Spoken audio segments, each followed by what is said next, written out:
오늘의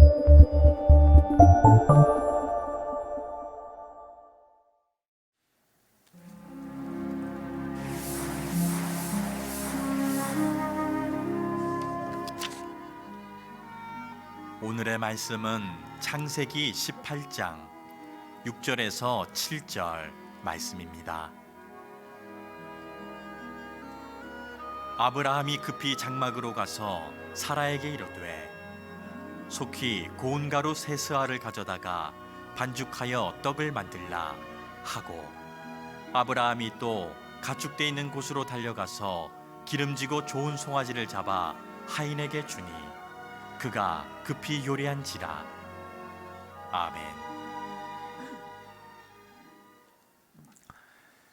선거철이 돌아오지요. 총선을 앞두고 각 정당들이 사람들을 검증하느라고 연일 바쁘게 움직이고 있습니다. 과거처럼 한 번에 기업들이 신입사원을 뽑진 않습니다. 요즘은 그때그때마다 취업의 문이 좁아지긴 했지만 그래도 여전히 채용을 틈나는 대로 하고 있는데, 그때 가장 많이 하는 게 뭐냐, 이 사람이 우리 회사에 필요한 사람인가를 검증하는 겁니다.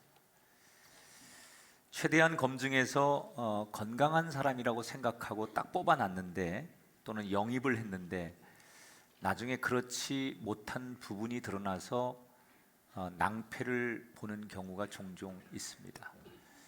그래서 지난 몇 년간 최근에 어떤 게 유행하냐면, 인재를 영입하려는 일부 기업이나 여러 곳에서 개인의 사생활이 담겨있는 SNS를 은밀하게 살펴보는 문화가 생겼습니다.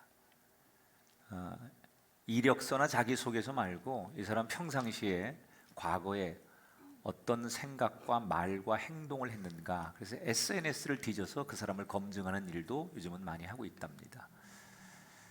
세상만 그런 게 아닙니다. 하나님도 마찬가지입니다. 하나님은 예나 지금이나 사람을 통해 일하시고, 그래서 하나님은 사람을 찾고 계신데, 누가 이 시대에 내 일을 감당할 만한 사람인가를 찾으십니다. 그때 하나님이 꼭 하시는 것 중에 하나, 내 일을 할 수 있는 사람인가를 검증하시는데, 그 검증의 리스트 가운데 하나가 뭐냐, 영혼이 얼마나 건강하냐, 영혼의 건강도를 검증한다는 거예요. 그래서 하나님이 일을 맡기기 전에, 그 사람을 축복하기 전에 영혼을 검증하기 위해서 그 사람에게 일부러 시련을 주기도 하고, 가정을 흔들어 보기도 하고, 또 예고 없이 불쑥 나타나셔서 하나님의 임재를 경험하기도 하고, 그래서 그 사람을 테스트하는 거예요. 오늘 그런 대표적인 얘기가 우리가 만날 창세기 18장 전반부에 나오는 아브라함의 이야기예요. 하나님이 어느 날 인간의 모습으로 불쑥 아브라함에게 찾아오셔서 그의 영혼의 건강을 검증하시는 내용. 지난 시간에 하나님께서 아브라함의 부부의 이름을 바꾸신 이야기를 봤어요. 그리고 아브라함 집에 있는 남자들에게 하나님의 백성이라고 하는 증표를 갖기 위해서 할례를 행해라 라고 명령하셨어요. 하나님께서 왜 갑자기 아브라함 부부의 이름을 바꾸고 할례를 명하셨을까? 그것은 하나님의 구원의 계획이 초일기에 들어갔기 때문에 하나님의 이 구원의 계획의 시작점인 아브라함 부부를 하나님께서 검증할 필요가 있었던 거예요. 그리고 오늘 마지막으로 하나님이 아브라함을 사용하면서 직접 아브라함에게 찾아가서 아브라함이 정말 하나님의 이 인류를 향한 구원의 계획의 시작점을 감당할 수 있는 사람인가를 검증하기 시작하죠. 자, 찾아오신 하나님. 오늘 1절에 보면 여호와께서 마므리에 상수리 나무들이 있는 곳에서 아브라함에게 나타나시니라. 날이 뜨거울 때에 그가 장막 문에 앉아 있다가, 아주 뜨거운 한낮, 이 중동의 팔레스타인 문화는 한낮 뜨거운 태양이 있는 곳엔 사람의 흔적을 찾을 수가 없습니다. 워낙 더우니까 아침 일찍 일어나서 가축들에게 먹이를 주고 웬만한 일을 한 다음에 한낮에는 사람들이 다 집이나 그늘로 들어가서 잠을 자거나 쉽니다. 그리고 해가 좀 떨어지면 다시 나와서 일을 하는 게 이 팔레스타인 지역의 문화예요. 그런데 아브라함이 아주 뜨거운 이 햇빛이 있는 날 자기도 너무 지치니까 이 그늘 밑에서 좀 쉬려고 막 잠을 청하려고 하는데 태양열이 만든 아지랑이 너머로 저 멀리서 세 사람이 아른아른 보이기 시작하는 거예요. 아브라함이 문득 이런 생각을 합니다. 아니, 저 사람들 도대체 무슨 사연이 있길래 이 한낮에 이렇게 이 사막을 걸어가고 있을까?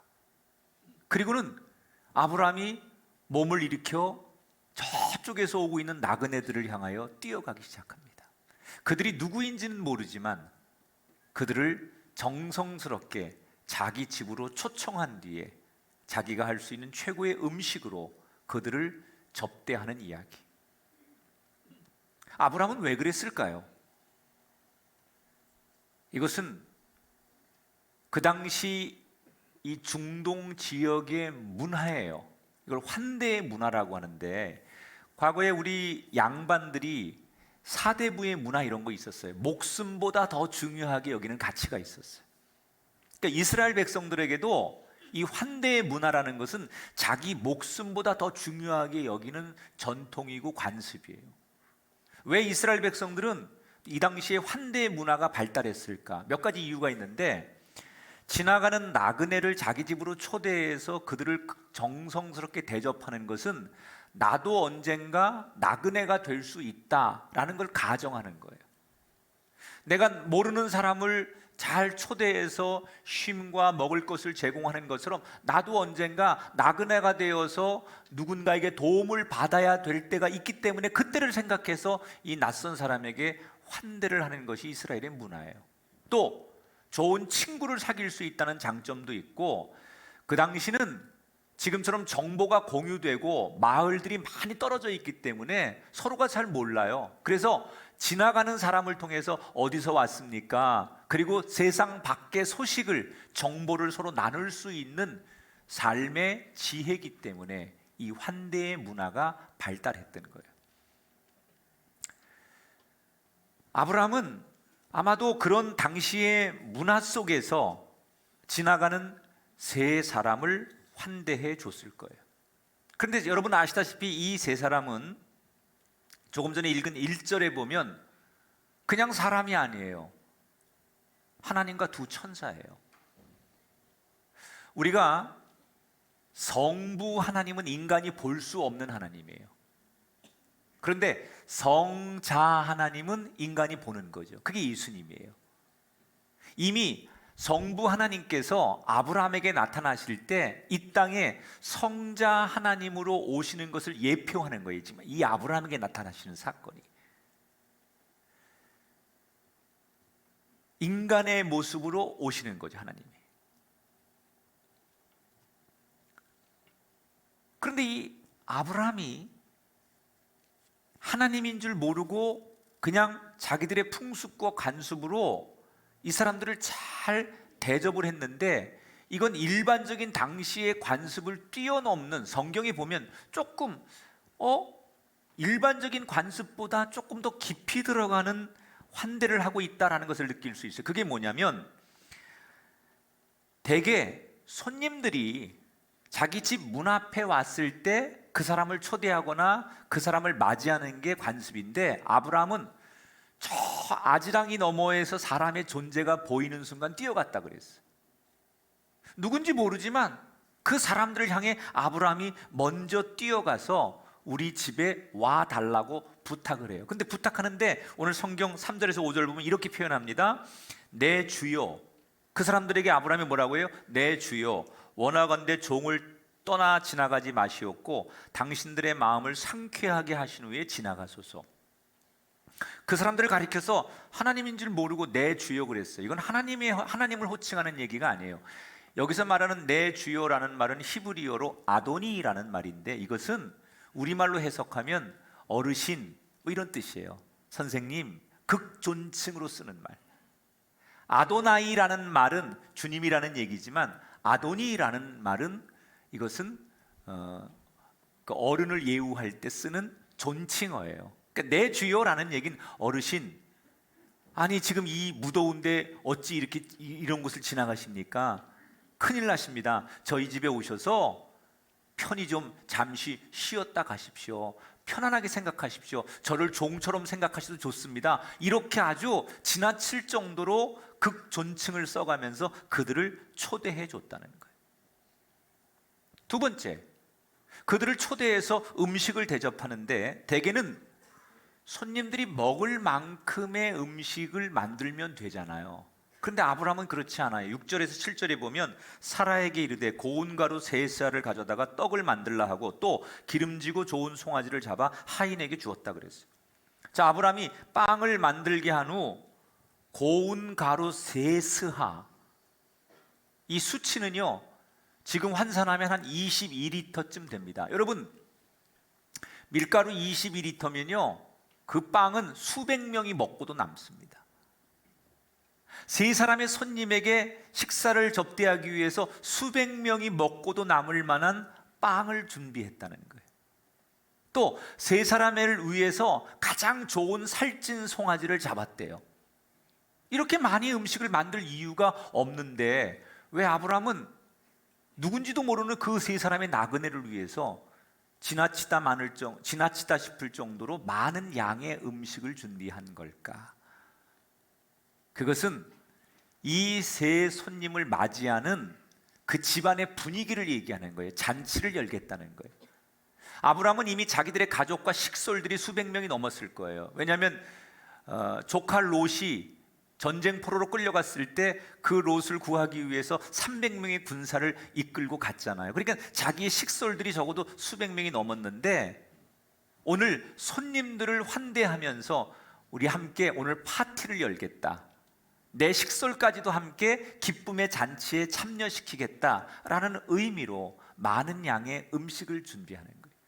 세 번째, 뭐가 좀 다르냐면 이 손님들을 극진히 대접하는데 그냥 뭐 예의를 갖춰서 좀 쉬었다 가십시오, 물도 주고 또 그늘도 제공하고 먹을 걸 주면 되는데 그들이 식사를 하는 내내 아브라함은 마치 웨이터가 끝까지 그 식탁을 떠나지 않고 모든 걸 처음부터 끝까지 보살피듯 그 손님들을 마치 종이 주인을 섬기듯 그렇게 최선을 다해서 그들을 떠나지 않고 섬겨주더라는 거예요. 자, 이 아브라함이 그 당시의 환대의 문화를 넘어서 일반적이지 않은 엄청난 환대를 베푼 이유가 뭘까? 여러분은 이렇게 좀 부담스러울 정도로 친절을 베푸는 아브라함의 모습에서 뭘 느끼십니까? 아, 마음씨 좋은 할아버지, 그냥 유독 남에게 이런 걸 이렇게 베풀고 나누기를 좋아하는 넉넉한 착한 아저씨. 뭐 그렇게 이 본문을 해석해도 틀린 본문은 아닐 거라 생각해요. 그러나 저는 이 본문 말씀 속에 아브라함이 베푸는 환대의 뒷모습 속에 제 눈에 보이는 게 하나 있어요. 그게 뭐냐? 적극적인 환대 뒤에 아브라함의 자신감이에요. 신앙의 기쁨, 희열, 이런 게 제 눈에는 보여요. 사실 아브라함은요, 할례를 받기 이전과 할례를 받고 난 이후에 완전히 달라집니다. 아브라함이 하나님의 백성이라는 증표 할례를 받기 전까지는 하나님을 믿기는 했지만 인간적인 방법으로 문제를 해결하려고도 했고 또는 세상적인 방법으로 살아가려고 하다가 자기 아내를 누이라고 속여가면서 여러 가지 해프닝도 생기고 그랬거든요. 그런데 할례를 받은 다음에 그때부터는 아브라함은 하나님을 절대 신뢰하는 거예요. 확신하는 거예요. 그래서 남에게 베풀면서도 기쁨이 있고 지나가는 나그네에게 내 것을 나누면서도 너무 감사하고 너무 행복한 거예요. 간혹 우리가 교회에서 봉사하는 분들 가운데 아침 일찍부터 남들보다 더 일찍 또 더 많이 자기 것을 들여가면서 봉사하면서 너무 기쁘게 하는 분이 있어요. 너무 행복해 하는 분이 있어요. 그분들은 어떤 건 줄 알아요? 신앙의 환희, 기쁨, 감동을 아는 거예요. 아브라함이 지금 그걸 하는 거예요. 그 속에서 나오는 일종의 자신감, 하나님 앞에 나를 드러내는 자신감, 이런 것들이 있는 거예요. 여러분, 평상시에 자기가 사는 집이 지저분한 사람은요, 갑자기 누가 찾아오면 주저하고 두려워하게 되어 있습니다. 특별히 숨길 것이 많은 사람은 누가 오면 그 사람을 쉽게 들어오지 못하게 합니다. 감출 것이 많은 사람일수록 경계를 합니다. 근데 평상시에 집이 깨끗하고요, 나는 감출 게 없고 숨길 게 없는 사람은요, 아무 때나 사람이 와도 자신을 오픈하고 모든 걸 오픈하게 돼 있어요. 지금 아브라함의 행동을 보십시오. 낯선 손님들을 자기가 먼저 초청합니다. 그리고 있는 모습 그대로를 다 보여줍니다. 이게 뭐예요? 신앙의 자신감이에요. 내가 하나님의 백성이 되고 하나님의 자녀가 되고 하나님을 믿으니까 숨길 것이 없는 인생, 두려울 것이 없는 인생, 감출 것이 없는 인생, 그래서 누구 앞에든지 자신을 드러내는데 자신감이 있는 거예요. 일종의 당당함이죠. 나는 우리들의 신앙이 이렇게 되기를 주의 이름으로 축원합니다. 정말 신앙생활하면서 이런 흥분과 감동과 감격이 있어야 돼요. 내가 하나님을 사랑하는 증거가 뭘까요? 여러분, 정말 내가 신앙생활하면서 나는 하나님을 사랑하고 있다는 것을 증거하는 것 중에 하나가 이런 거예요. 예배를 드리면서, 봉사를 하면서, 섬기면서 이런 흥분이 있는 거예요. 희생하면서도 난 너무 기쁜 거예요. 아브라함은 자기 것을 희생하는 거예요. 나누는 거예요. 베푸는 거예요. 그런데도 그 종처럼 그들을 잘 환대해 주면서도 그 속에 너무너무 행복과 기쁨과 감격과 자신감이 있는 이 아브라함의 모습, 하나님은 그런 아브라함의 행동을 보시면서 흐뭇해 하시는 거예요. 너무 당당하고 너무 자신감 있고 그 신앙의 기쁨을 가지고 살아가는 아브라함을 보시면서 넌 정말 영혼이 건강하구나, 무엇 하나 숨기지 않으려고 하고 당당하고 자신감 있는 아브라함을 보면서 하나님은 이제 아브라함이 하나님의 일을 해도 좋겠다라고 인정을 하시는 거예요. 여러분, 과연 우리의 영혼은 하나님 앞에서 어떤 존재입니까? 하나님을 믿는다고 하면서도 우리는 숨길 것이 많은 것을 만드는 사람은 아닙니까? 다른 사람을 적극적으로 맞이하고 환대하기는커녕 누가 나를 볼까봐 자기를 꽁꽁 감추고 숨기고 자기를 두려운 존재로 만들어버리며 살고 있는 것은 아닙니까? 하나님을 온전히 믿는다면 숨길 것이 없는 인생, 하나님을 온전히 신뢰한다면 그 하나님 앞에 내 것을 다 오픈할 수 있는 인생, 그게 순전한 믿음이고 하나님을 사랑하는 믿음 아니겠습니까? 우리가 신앙생활하면서 숨기는 신앙이 아니라 당당함으로, 기쁨으로, 희열로 나를 드러낼 수 있는 인생이 되기를 주님의 이름으로 축원합니다. 자기를 오픈하는 이 아브라함의 자신감을 하나님은 기쁨으로 받아주시는 거예요. 아브라함은 일종의 검증의 과정 속에 합격을 한 거죠. 그리고 하나님과 두 천사가 식사를 마칠 때까지 아브라함은 이분이 하나님인 줄 모르는 거예요, 여전히. 그런데 식사가 거의 끝나갈 즈음에 9절에 보니까 그들이 이르되 아브라함에게 내 아내 사라가 어디 있느냐라고 질문을 합니다. 여러분, 하나님이 사라가 어디 있는지 몰라서 묻는 게 아니에요. 내 아내 사라가 어디 있느냐라고 묻는 이것은 말을 거는 거예요. 말을 걸어오시는 하나님. 사라는 지금 어떤 존재입니까? 물론 겉으로는 좋은 남편과 많은 하인을 거느리고 경제적인 여유를 가지고 사는 사람인 것은 분명하지만 사라는 나이 90이 되면서까지 아이를 낳지 못해서 이젠 더 이상 기대할 수 없는, 희망이 없는, 소망이 없는 인생이에요. 사라의 딱 인생을 한마디로 표현하면 아무리 물질적으로 풍부해도 정말 중요한 것을 얻지 못한, 더 이상 희망과 꿈을 꿀 수 없는, 소망 없는 인생. 그게 사라의 모습 아닙니까? 그런데 아무 꿈도 소망도 없는 사라를 하나님이 찾으세요. 그 이름을 부르세요.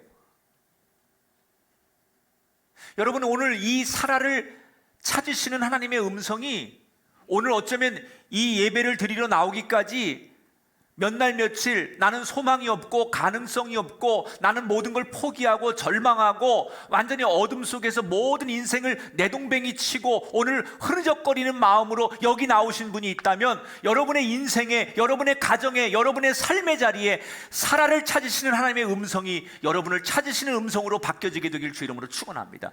무슨 일 때문에, 어떤 일 때문에 소망이 없이 이 자리에 나와 계신다면 여러분을 향하여 내가 어디 있느냐고 여러분의 이름을 부르시는 그 하나님을 만나게 되기를 주 이름으로 축원합니다. 이때 아브라함이 큰 충격을 받는 거예요. 왜?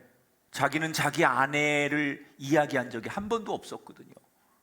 이 손님들을 환대하면서 자기 아내 이야기를 꺼낸 적이 없어요. 그런데 이 손님 중에 한 분이 뭐라고 해요? 내 아내 사라는 어디 있느냐? 아내 이름을 어떻게 알아요? 이 사라라는 이름은 얼마 전에 개명한 이름이에요.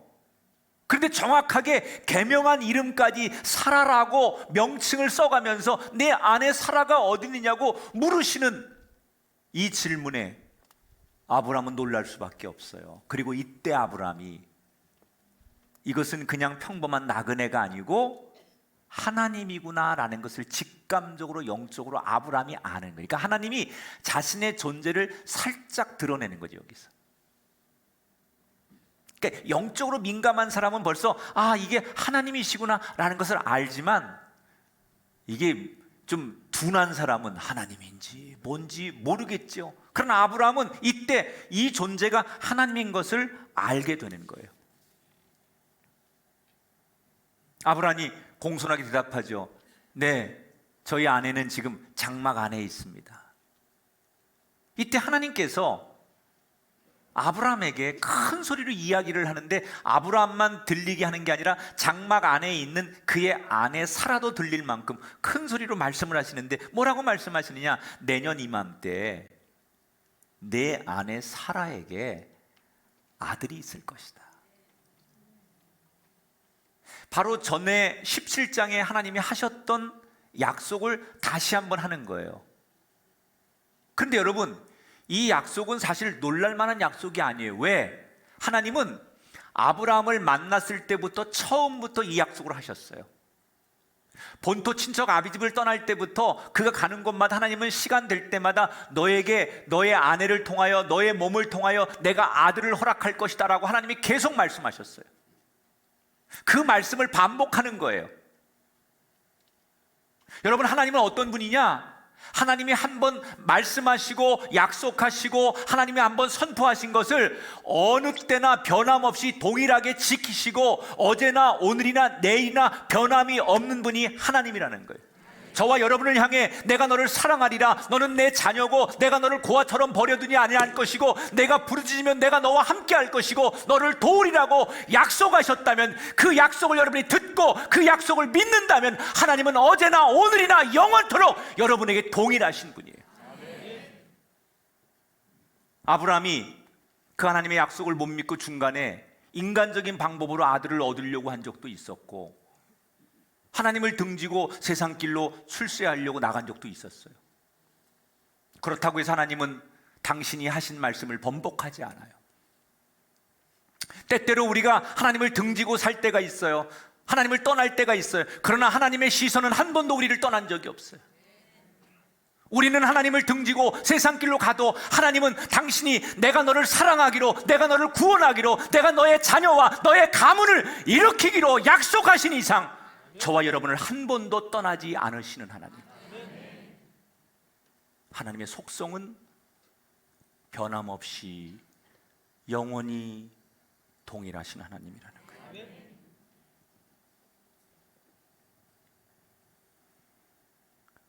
장막 안에서 하나님이 하시는 이야기를 듣게 된 사라. 하나님의 말씀이 들리는데 자기도 모르는 사이에 의도치 않게 피식하고 혼자 웃게 됐어요. 왜 사라는 그 하나님이 주시는 말씀을 듣고 혼자 자기도 모르게 피식하고 웃었을까요? 자기 현실을 너무 잘 아는 거예요. 내 나이 90인데 저분이 하는 말씀대로 되면 얼마나 좋겠어요. 그건 내가 바라는 거예요. 나한테 지금이라도 자식이 생겨서 아들을 낳을 수 있다면 이것처럼 좋은 일이 없어요. 그러나 현실적으로 불가능한 얘기 아닙니까?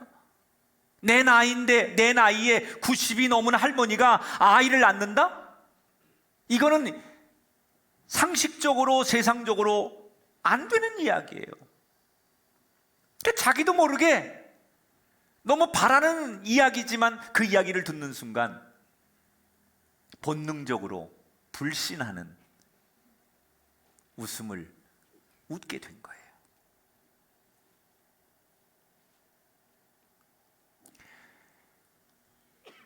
여기서 사라는 현재 사라의 영적인 건강 상태를 우리에게 드러내고 있어요.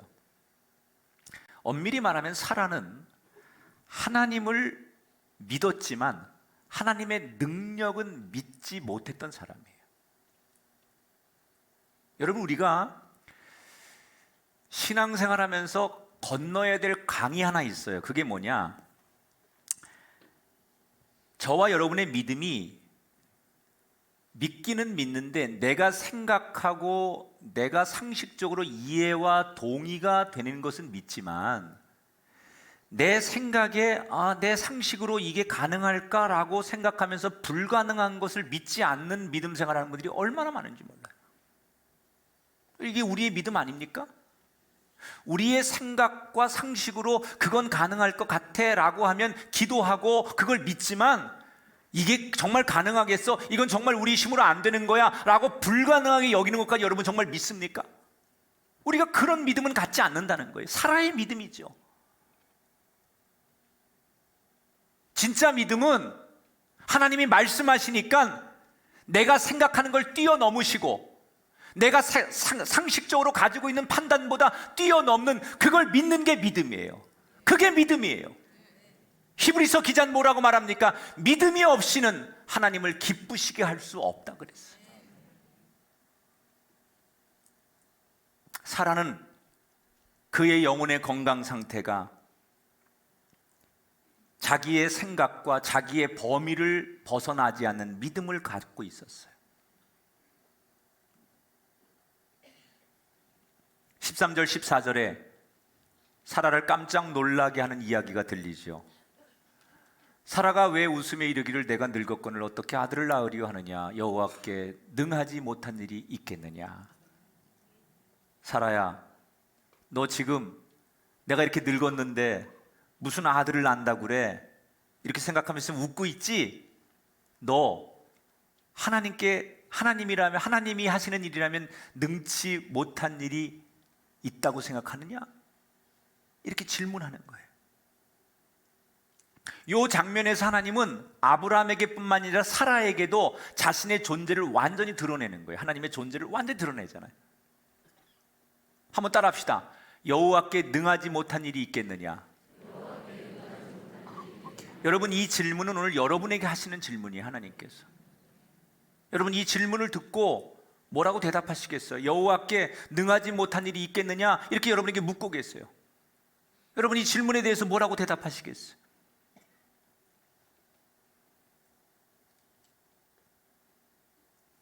이게 믿음이에요. 하나님은 능치 못할 일이 없습니다. 하나님은 내가 할 수 없는 일, 이 땅에 국가나 과학이나 이성으로 할 수 없는 일, 창조주 하나님, 이 땅의 주인이신 하나님, 처음부터 알파와 오메가 되신 하나님, 당신은 못할 일이 없습니다. 당신은 가능합니다. 나는 당신의 그 모든 창조의 역사를 믿습니다. 이것이 믿음이에요.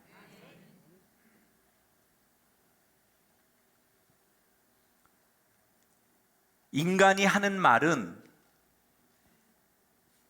희망사항이고요, 하나님이 하시는 말씀은 창조예요. 같은 상황에서 같은 말이라도 인간이 하는 말은 그저 위로를 하는 거예요. 어떤 사람이 어려움을 당하면 아우 형제님 자매님 힘내세요, 잘 될 거예요, 좋은 일이 있을 거예요. 이 말은 그 사람을 위로하고 진짜 그렇게 되기를 희망하는 것뿐이에요. 그런데 똑같은 상황에서 하나님이 잘 될 거야, 문제가 해결될 거야, 반드시 일어날 거야 라고 말하면 그건 하나님의 말씀은 희망사항이 아니라 말씀대로 창조가 되는 거예요.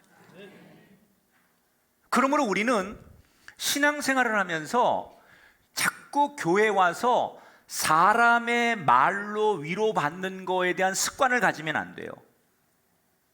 우리가 자꾸 인간의 위로를 들으려고 해요. 아닙니다. 우리는 성경의 하나님의 말씀을 들어야 돼요.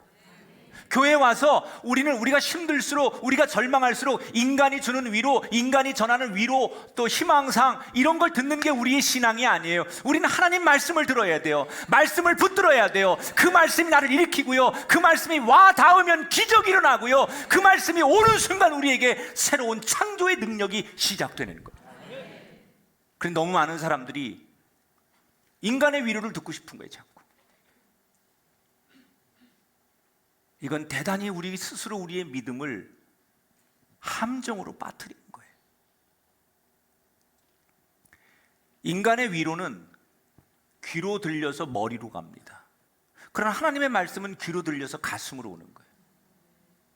머리로 가면요, 다 알죠. 머리로는 창세기부터 요한계시록 이게 어떤 배경이고 예수님이 역사적 인물이고 예수님이 12제자와 초대교회가 어떻게 생겨서 이 땅에 교회는 어떻게 만들어졌고 이런 거 다 알아요. 머리로는 다 이해합니다. 그리고 신앙생활은 어떻게 해야 되고 내게 주어진 책임이 뭔고 다 압니다. 머리로는.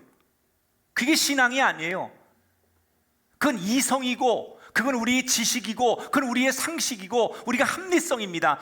그녀 하나님의 말씀은 머리로 가는 게 아니에요. 내게 들릴 때 가슴으로 오는 거예요. 내 가슴이 뛰는 거예요. 내 가슴이 흥분되는 거예요. 내 가슴이 머리를 지배하는 거예요. 그래서 여러분, 신앙의 절정이 처음에는 머리로 알던 이 머리에서 가슴으로 내려오는 게 신앙의 절정 아닙니까? 근데 이 거리가 얼마 안 되는 것 같아도요, 평생 수십 년 동안 머리로 믿는 하나님이 가슴으로 내려오지 않는 사람이 얼마나 많은지 몰라요.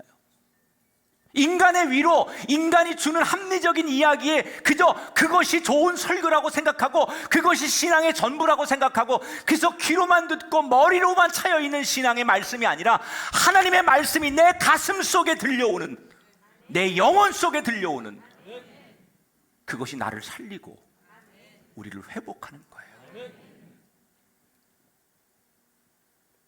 여러분, 얼마 안 되는 이 짧은 거리가 회복되길 바라요.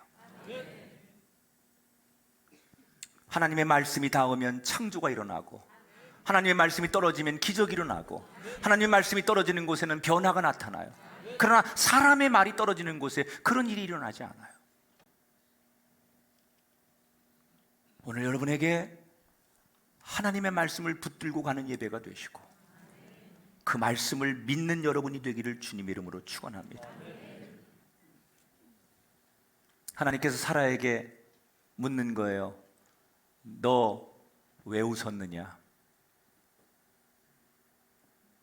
너 웃었지? 이렇게 하나님이 물어봤어요, 사라에게. 이것도 하나님이 몰라서 묻는 게 아니에요, 사라에게. 하나님 다 알죠. 그런데 너 웃었지? 라고 물어보셨어요. 이건 다시 사라에게 믿음을 점검할 수 있는 기회를 주시는 거예요. 하나님, 제가 두려워서 얼떨결에 그렇게 말했어요. 난 하나님을 믿습니다. 이렇게 말해야 돼요. 그런데 이 사라는 너 웃었지? 왜 웃었니? 라고 묻는 하나님의 말씀 앞에 15절에 뭐라고 대답하느냐? 사라가 두려워서 부인하여 이르되 내가 웃지 아니하였나이다. 자기 잘못을 인정하지 않고 결국 거짓말합니다. 아직도 사라의 영적인 건강 상태는 하나님을 온전히 신뢰하지 못하는 영혼의 상태를 그대로 드러내는 거예요. 하나님께서 아니다, 내가 웃었다라고 결론을 내시지요. 이거는 하나님이 당신의 생각을 관철해서 사라에게 벌을 주려고 이렇게 결론을 내시는 게 아니라 이 말씀 속에는 내가 네 마음을 다 안다, 그런 뜻이에요. 그러나 이미 하나님께서 약속하셨기 때문에 연약한 믿음이지만 사라에게 약속한 대로 말씀이 그에게 들려지게 하고 그 말씀이 불가능한 그의 몸을 가능한 몸으로 만들게 해서, 말씀이 떨어지니까 불가능한 그의 몸이, 90살 먹은 그의 몸이 말씀이 임하는 순간 그의 몸이 고쳐지고 건강하여져서 귀한 아기를 갖게 된 줄 믿습니다. 마리아가 예수님을 잉태했을 때 마리아가 질문하죠, 천사에게. 내가 남자와 잠자리를 하지 않았는데 어찌하여 아이를 가질 수 있습니까? 그때 천사가 마리아에게 주었던 얘기가 뭐예요? 대저 하나님의 말씀은 능치 못함이 없느니라. 여러분, 마리아에게 주셨던 이 말씀, 사라에게 주셨던 이 말씀 여러분에게 동일하게 전달되기를 주의 이름으로 축원합니다. 대저 하나님의 말씀은 능치 못함이 없느니라. 말씀이 여러분에게 떨어지고 말씀이 들려지고 말씀이 임하는 순간 여러분의 가정의 불가능이 가능으로 바뀔 줄 믿습니다. 여러분의 몸의 질병이 불가능이 가능으로 바뀔 줄 믿습니다. 여러분의 인생과 자녀와 미래와 삶의 자리에 도저히 안 될 것 같은 일에 말씀이 떨어지는 순간, 말씀이 붙들려지는 순간, 말씀이 임하는 순간 여러분에게 놀라운 변화가 일어날 줄 믿습니다. 이게 말씀의 축복 아닙니까? 이게 말씀의 은혜 아닙니까? 이게 누가 인간이 하는 겁니까? 하나님의 말씀이 하는 거예요. 그러므로 여러분, 말씀을 붙드시기를 주의 이름으로 축원합니다. 오늘 설교를 마무리하면서 이렇게 정리했으면 좋겠어요. 하나님께서 아브라함과 사라 두 사람을 검증하셨어요. 아브라함은 누구에게나 숨길 것이 없는 당당한 모습을 보여주지요. 건강한 영혼을 그대로 드러냈어요. 반면 사라는 불신 뒤에 숨어서 웃다가 잘못을 돌이킬 기회를 주었지만 그는 두려움 때문에 주저한 끝에 그 기회를 회피하게 돼요. 하나님을 아직 온전히 신뢰하지 않는 영혼이 그대로 드러났어요.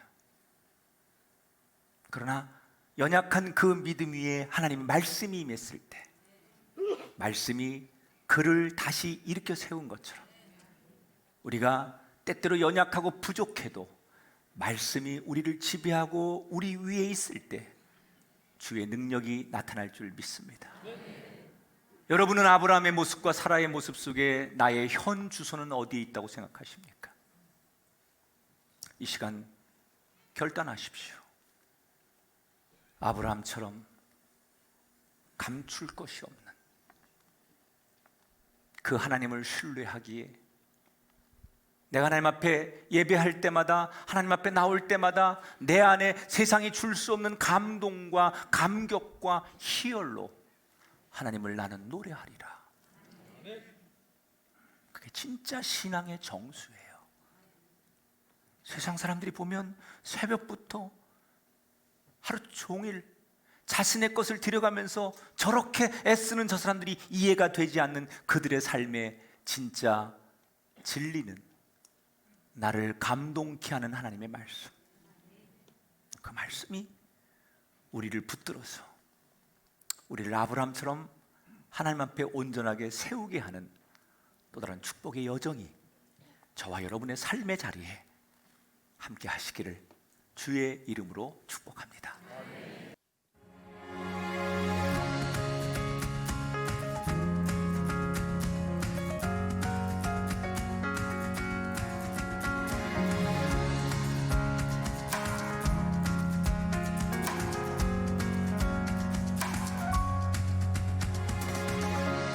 보이지 않는 망망한 저 바다, 차가운 파도에 더는 갈 수 없네. 그러나 나의 주 하나님 그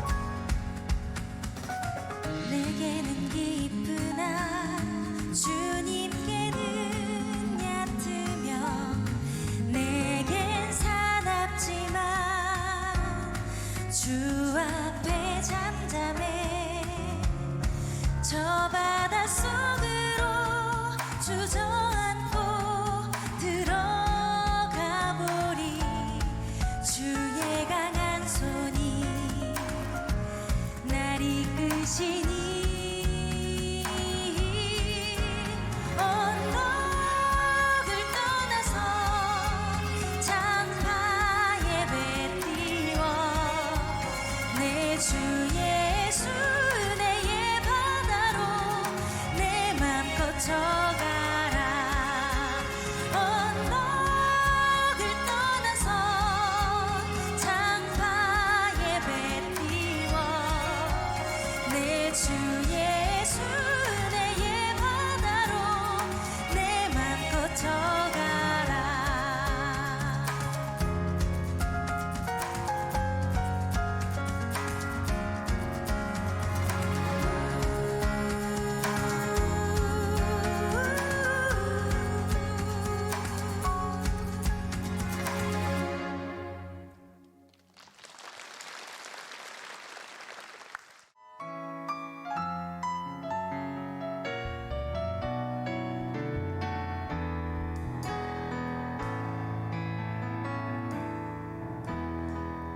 나의 영혼이 잠잠히 하나님만 바라미요 나의 구원이 그에게서 나는도다 나의 영혼아 잠잠히 하나님만 바라라 나의 소망이 저에게서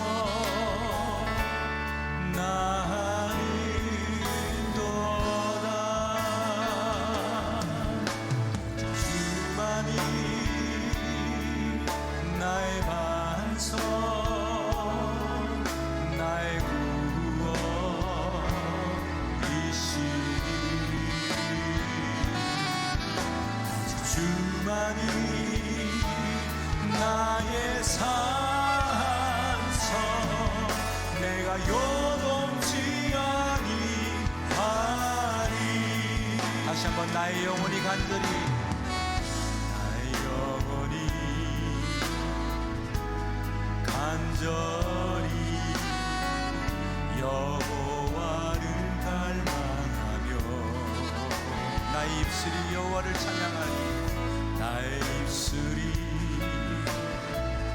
여호와를 찬양하니 나의 영혼이 즐거이 여호와를 나의 영혼이 즐거이 여호와를 따르리니 나의 평생에 여호와를 성축하리 오직 주만이 나의 안석 나의 구원이시니 주만이 나의 산성 내가 요동치 아니 우리 두 손 높이 들고 오직 주만이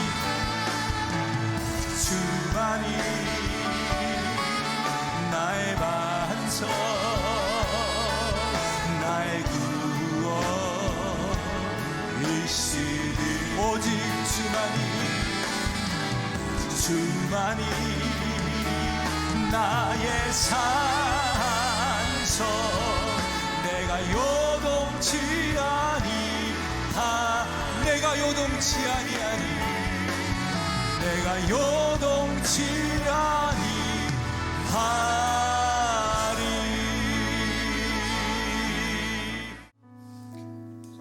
첨단 과학을 자랑하던 우리가 바이러스 하나에 두려워 떨고 있습니다. 인간이 얼마나 연약한 존재인지, 아무것도 아닌 존재인지, 이런 어려운 일들이 우리에게 겸손의 계기가 되게 하시고 하나님을 더욱더 의지하는 믿음의 계기가 되게 하여 주옵소서. 귀한 일 아브라함을 쓰시기 위해 이렇게 저렇게 검증하셨던 이야기를 들으며 저의 인생을 돌아봅니다. 내 인생에 많은 시련과 어려움이 있었을지라도, 그래서 하나님을 원망했지만 그때마다 나를 버리지 않으시고 어제나 오늘이나 영원토록 지금도 나를 동일하게 사랑하신 그 하나님을 보게 하시고 그 하나님 앞에 쓰임받는 그때가 지금부터 오게 하여 주옵소서. 어떤 잘못도 하나님 앞에 솔직하게 고백할 수 있는 믿음 주시고, 하나님을 두려워함으로 누구에게나 부끄럽지 않은 인생이 되게 하시고, 온전한 믿음으로 영원히 건강한 사람 되어서 무슨 일을 만나든 누구를 만나든 당당한 사람 되게 하여 주옵소서. 우리 교회 드림 키즈 빌리지를 밟는 모든 어린 생명들 하나님의 꿈을 꾸게 하시고 이 세상을 리드할 수 있는 세계적인 인물들이 배출되도록 축복하시옵소서. 우리 교회 예배당 곳곳에 구석구석에서 예배하고 또 모든 과정들을 진행하는 곳곳마다 성령이 역사하셔서 하나님이 사용하는 거룩한 백성들 교회 공동체 되게 하여 주시옵소서. 하나님 앞에 오늘도 11조 예물 드리고 감사 예물을 정성을 다해 드렸습니다. 땅에 떨어지지 않고 하나님 손에 들려지는 예물 되게 하시고 이 예물이 흘러가는 곳에 거룩한 하나님의 사랑의 나라가 회복되게 하시고 성도들의 가정과 일터와 생업과 자손에게 만복을 주셔서 하나님의 복이 차고 넘치는 축복의 주인공들 되게 하여 주옵소서. 오늘도 말씀 때문에 사라처럼 기적이 일어나야 될 그런 사람이 있습니까? 말씀이 저들을 일으켜 주시고 회복시켜 주시고 고쳐 주시고 저들의 가정을 새롭게 하여 주시옵소서. 이제는 우리 주 예수 그리스도의 은혜와 하나님 아버지의 극진하신 사랑하심과 성령님의 감동 역사하심이 우리 가운데 영원토록 함께하기를 간절히 축원하옵나이다. 아멘.